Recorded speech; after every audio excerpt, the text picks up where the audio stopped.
Bonjour Émilie Longchambon. Bonjour Agnès. Vous êtes avocate ecclésiastique pour le diocèse du Mans, pour le tribunal interdiocésain de la province de Rennes. Vous avez prêté serment il y a quelques jours en compagnie de Mathilde Bélanger, elle aussi avocate désormais. Alors, être avocate ecclésiastique, qu'est-ce que ça veut dire ? Qu'est-ce que ça a de différent par rapport à des avocats qu'on peut avoir dans le monde civil ?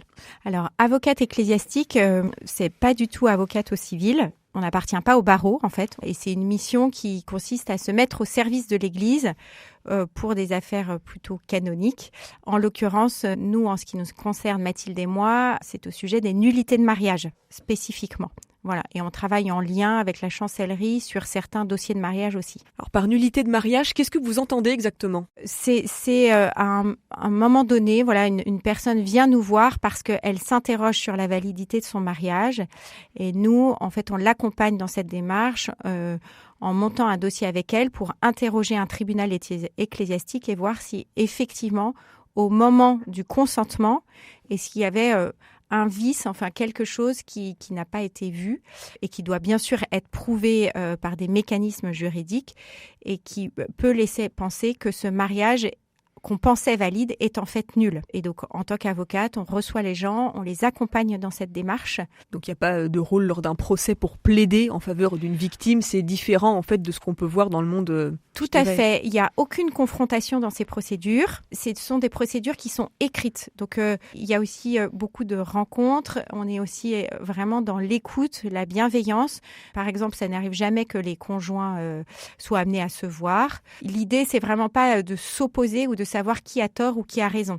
L'idée, c'est vraiment d'essayer, dans la mesure du possible, de manière assez factuelle, à refaire le puzzle de la vie de la personne et à questionner le mariage à l'instant où le oui a été prononcé. Ça semble vraiment une petite minorité sur l'ensemble des couples qui se marient chaque année.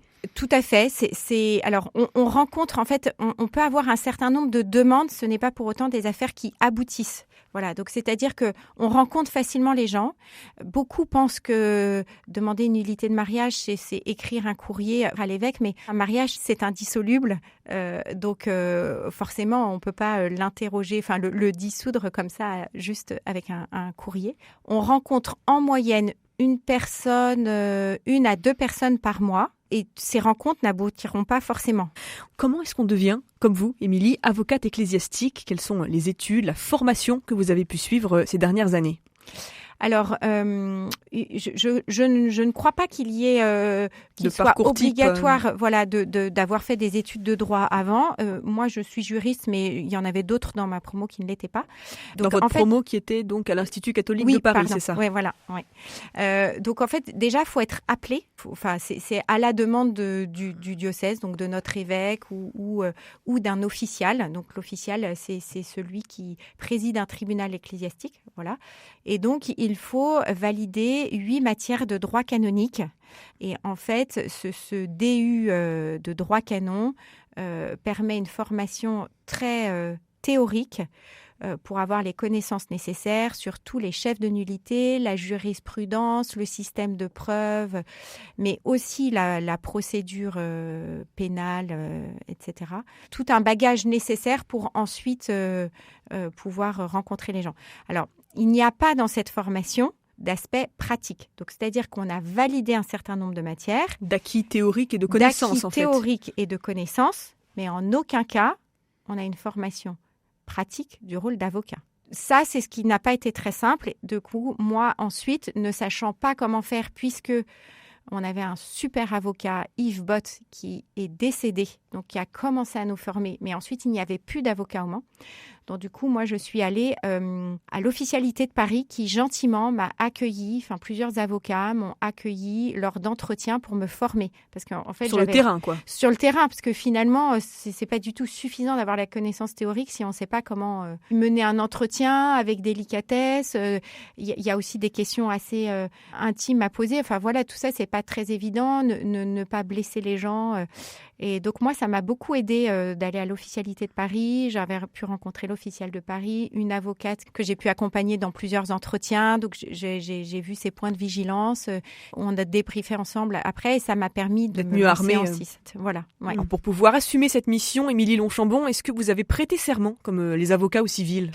Alors, oui, en effet, nous avions été une dizaine à Rennes au cours de la messe à prêter serment devant une assemblée, devant Monseigneur Dornella et devant Jésus présent dans le tabernacle pour, avec humilité, faire notre travail, nous laisser porter par l'Esprit Saint et être dociles et obéissantes à l'Église. Donc, nominativement, nous étions 8. Chacun, nous avons pu dire notre prénom et ensemble prononcer un serment devant l'Assemblée et surtout finalement devant le Seigneur. Vous dites que c'est le diocèse qui vous a appelé il y a quelques années, c'était donc encore du temps de Monseigneur Le Sceau, si je comprends bien. Tout à fait. Quel a été votre état d'esprit ? Pourquoi est-ce que vous avez dit oui ? Alors j'ai été hyper surprise. On m'avait demandé à me voir, donc je me disais, tiens, il y a un service à demander, probablement. J'avais pas du tout pensé à ça, j'avais pensé à rien de particulier, mais je ne connaissais pas ce rôle. Donc en fait, forcément, je n'y avais pas pensé. J'ai été surprise et puis interpellée.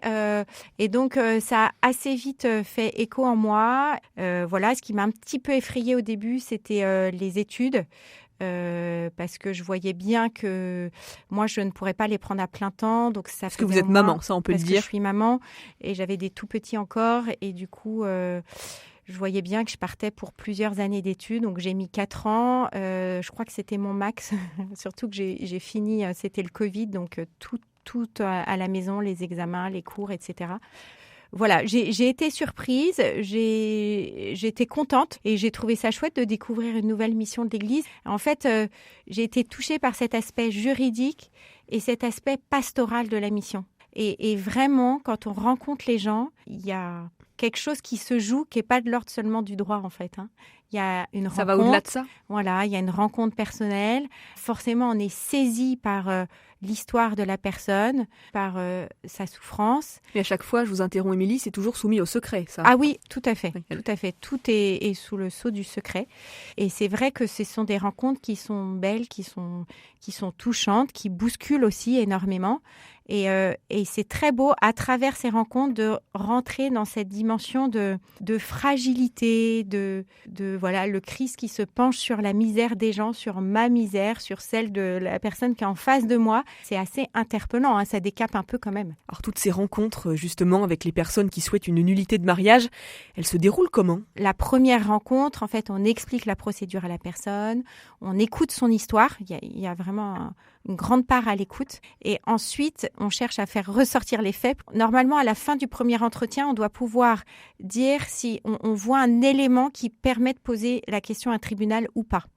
Et une fois qu'on a fait cet entretien, c'est quand même une procédure qui n'est pas très facile. Forcément, ça remue des faits douloureux. C'est des situations souvent qui sont difficiles. Avec une certaine émotion, j'imagine. Avec beaucoup d'émotions. Donc, en fait, il faut aussi être prêt à ce moment-là. Mais parfois, c'est aussi des étapes qui vont aider à tourner la page, mais ce n'est pas pour autant que c'est évident. Donc, en fait, en fonction de l'échange qu'on a, du moment de son histoire où se trouve la personne, eh bien, parfois, ça donne suite ou pas. Il y a une première étape qui est importante après, c'est la rédaction d'un mémoire sur sa vie. À la base, voilà, on a un petit canevas de questions pour les aider à écrire ce mémoire. Voilà, il faut prendre le temps d'écrire tout ça. Parfois, après le premier entretien, on se rend disponible, mais les gens ne se sentent pas prêts. Donc, c'est pour ça qu'une rencontre ne veut pas dire une affaire. En fait, une rencontre, c'est notre rôle aussi, en fait, de prendre ce temps pour être disponible aux gens, les écouter et voir avec eux si c'est le moment et comment les accompagner. Et ça prend beaucoup de temps ? Il y a un aspect très procédurier. Mais aussi, c'est des histoires qui ne sont pas faciles non plus, comme on le disait tout à l'heure. Et du coup, il y a aussi une notion de temps, de cheminement intérieur qui est aussi assez important.